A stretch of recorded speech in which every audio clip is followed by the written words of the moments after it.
Tonight on a special edition of World News, revolution in Egypt. Change has come, cheers of joy and hope as President Hosni Mubarak steps down. We'll bring you the images our team will never forget. And what does this mean for keeping America safe? Gas prices. And is this the dawn of a new era of democracy around the world? From ABC News, this is a special edition of ABC World News with Diane Sawyer. Good evening. Tonight, a triumphant group of young Egyptians ask the whole world to believe again in a future filled with hope. President Hosni Mubarak is gone after 30 years of control, toppled in just 18 days by protesters armed with determination and faith in freedom. This is how change looks in 2011. And at the moment the protesters learned they had won, this is how it sounded.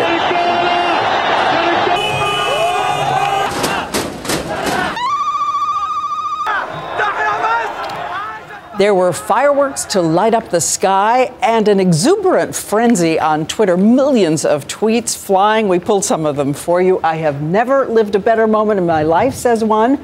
From now on, we will make our future, says another. And one word, freedom, with 5 exclamation points there. And our team is ready in Egypt. Here at home, we begin with Terry Moran, who was right there in the middle of it all day. Terry. Diane, tonight Cairo is just delirious. The people of Egypt are intoxicated with freedom. Their struggle to change their government through peaceful means by standing up in dignity and determination has ended in absolute triumph. They did it. Every one of them, they did it.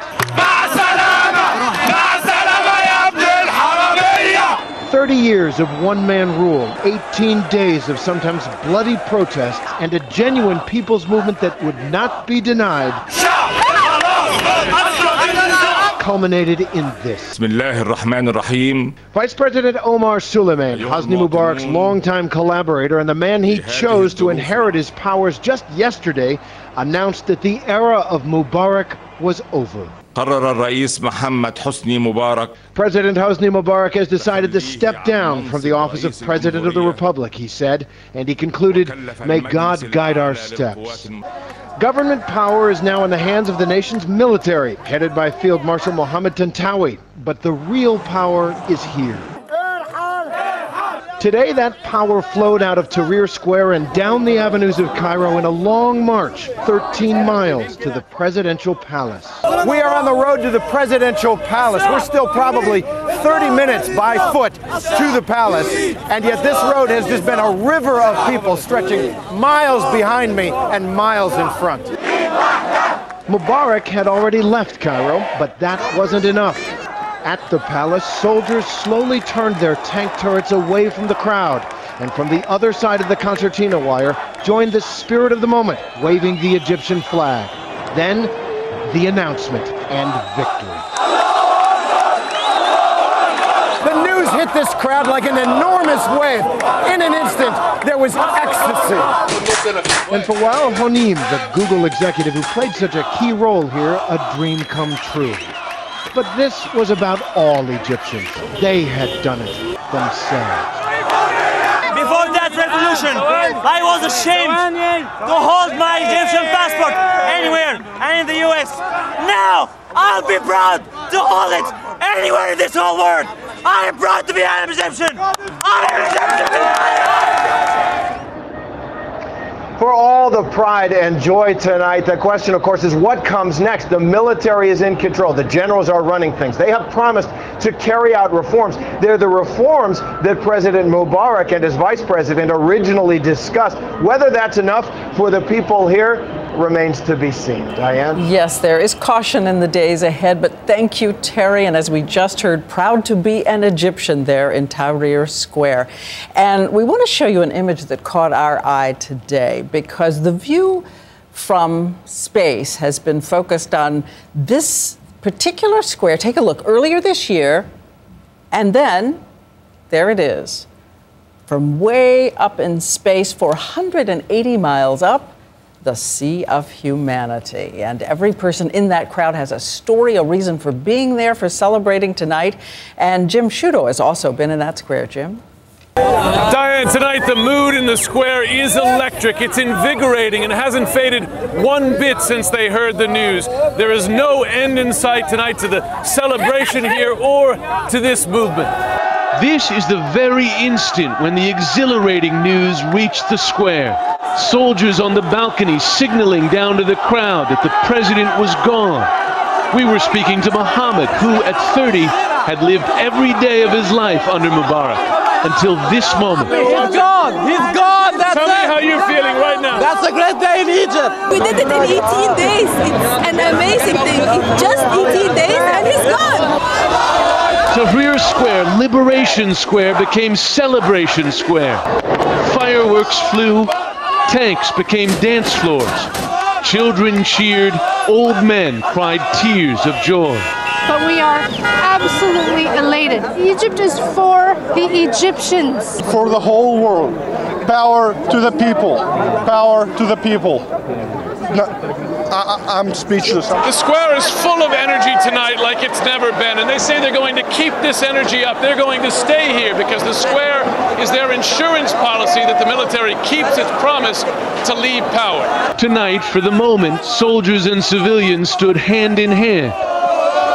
And at the epicenter of it all, Egyptians could dream as they never have before.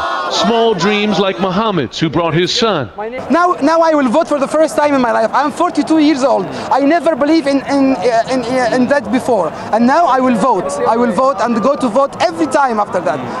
And bigger ones, a dream of being president.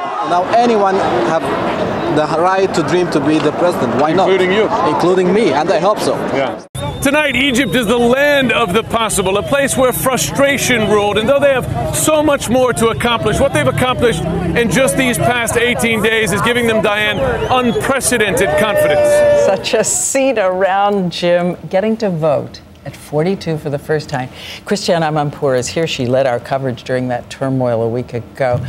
In a personal sense, you and I have been to the Middle East for decades.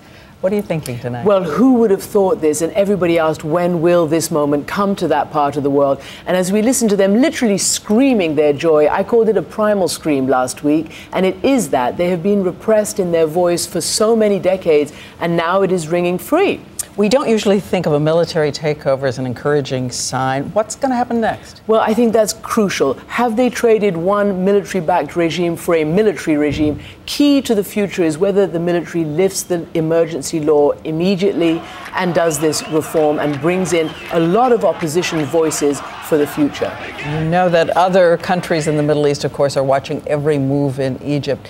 Which countries are you watching tonight? Well, we've heard so much about some of these countries that are neighboring: Jordan, Yemen, Syria, Lebanon. They've also been demonstrations already today in support of what happened in Egypt, in Jordan, for instance, and also in Lebanon. And the ruler of Jordan has already changed his government because of protests there. In Yemen, the ruler has said he will not stand again, nor will his son. So there are movements happening right now. It's happening, and it remains to be seen how far this fuse travels throughout the Middle East. Well, it was great to be reporting with you today, Christiane Amanpour. And we have a crucial question, of course, tonight. What does this mean for the security and safety of America, for the fight against terrorism, for the price we pay at the gas pump? Jake Tapper is at the White House tonight, and of course, he's been covering it all day as well. Jake. Good evening, Diane. Well, as you know, former President Mubarak was a close ally of the United States, and there are very few Obama administration officials that I've been able to find who think that the next government, who are confident the next government will be as supportive, especially on that crucial issue of counterterrorism. Today, the president suggested he hopes Egypt will be a beacon, providing a contrasting vision to that of al-Qaeda and other extremists. In Egypt, it was the moral force of nonviolence, not terrorism, not mindless killing, but nonviolence, moral force that bent the arc of history toward justice once more. But major questions remain about future counterterrorism help from Egypt. Will Egypt continue to share the information it gleans from its wide range of intelligence sources throughout the Arab and Muslim worlds? will terrorist groups be able to take root in the country? Something the Mubarak regime was able to beat back, often through repressive means. Egypt has been a partner going after al-Qaeda. All of these things are potentially a greater risk if al-Qaeda can now start infiltrating into Egypt and using that as a platform to spread throughout the region. Egypt has been a tremendous ally to the United States, according to the government, on the issue of counterterrorism. Where are you concerned that there might not be as much support in the next government, whoever it is? The important relationships that we have at different levels in our government with their government, I think the president was assured continue. And what about economic concerns? In addition to refining massive amounts of oil, Egypt is a critical transit point.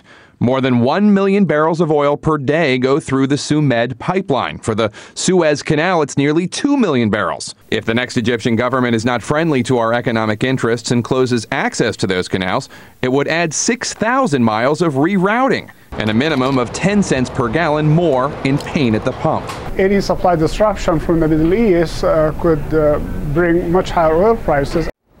And Diane, a key factor to remember is the incredibly close alliance between the Pentagon and the Egyptian military. That's where most of our aid dollars go, to the Egyptian military. And of course, the Egyptian military still in control there and still a tremendous source of nationalistic pride for the Egyptian people, Diane. All right, Jake, and you heard the president say today that the wheels of history have turned at a blinding pace across Egypt this past 18 days, the days that brought down a regime 30 years strong. David Muir tonight has the anatomy of this revolution. It was 18 days ago, and our first report from Tahrir Square. It was impossible to predict how the dominoes of democracy would fall. Protesters fueled by what they saw in Tunisia, convinced in Egypt they could oust their president of 30 years. The thousands of protesters here say they won't go home until their demands are met. Day 2, and police cracked down using tear gas and force. Just got tear gas. They're shooting indiscriminately at anybody who's in the streets. An effort to choke their anger and their demands did not work. With the ruling party headquarters in flames, President Mubarak for the first time appears, declaring he was not stepping down. But the people here were just beginning. This is real. This is real. I changed my mind. I did not believe that this was going to happen ever. I can't believe myself. The embattled president for the first time names a vice president. The army moves in, greeted as heroes. Protesters riding on the tanks, down with Mubarak. 8 days in, the president begins to cave, saying he won't run come September. It was not enough. In the streets, growing chaos as we travel with a young man from Texas, just trying to find his grandmother. We find her. A hug inside. Outside, the storm was brewing. On day 9, that stunning sight, the attack on the square, thousands of pro-Mubarak demonstrators taking on the protesters. The horses, camels, men charging the crowd with whips, and pro-Mubarak thugs attacking the press. You hate us. Yes, I hate you, and I hate you. Why do you hate us? And from across the city, that young man from Texas sent us this, an image, his eyes black and blue, attacked in Tahrir Square. But the protesters would survive the attacks, and on the 11th day, a sense of victory, even from the youngest of faces. What do you want to achieve? I want to be a doctor when I... You want to be a doctor? Yes, I want to be a doctor. I want to be a scientist. A what? A scientist. A scientist? Yes. Engineer. Computer engineer. Computer engineer. The three of you may save the world. Yes, we want that. But then, last night, even with the swelling crowds all week long, President Mubarak, who had survived 6 assassination attempts, had one more surprise. Expecting him to step down, he told Egypt he was not doing so. There were cries of anger in the streets. They were cries that would finally be heard less than 24 hours later. It is a revolutionary moment of incredible intensity. President Mubarak was stepping down. And I can tell you, Diane, after having stood in that square as the camels and the horses raced in, this outcome, unthinkable just a few days ago.